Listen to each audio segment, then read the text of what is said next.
কৃষক ভাইয়েরা, আসসালামু আলাইকুম। আমি এখন ভালো বা গুণগত মান সম্পূর্ণ বীজের বৈশিষ্ট্য ও তা চেনার উপায় নিয়ে আলোচনা করব।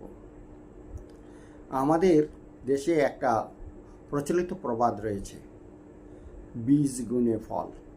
অর্থাৎ ভালো বীজ যদি হয় তাহলে ভালো ফল বা ফলন পাওয়া যায়। এখন ভালো বীজ চিনব কী করে, বা গুণগত মান বীজের বৈশিষ্ট্য কী? একটি বীজ ভালো বীজ কিনা বা গুণগত মান সম্পন্ন বীজ কিনা তা চেনার জন্য কিছু বৈশিষ্ট্য রয়েছে। যেমন বীজ হতে হবে উন্নত জাতির ও বিশুদ্ধ। বীজে কোনো প্রকার আবর্জনা বা অন্য কোনো শস্যের দানা থাকা চলবে না।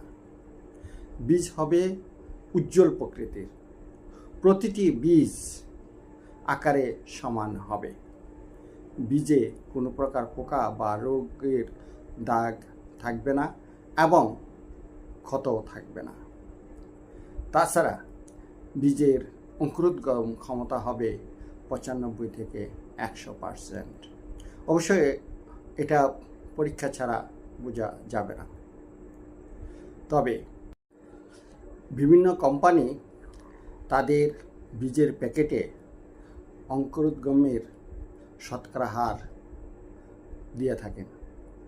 তাই চেষ্টা করতে হবে প্যাকেটজাত বীজ ব্যবহার করার।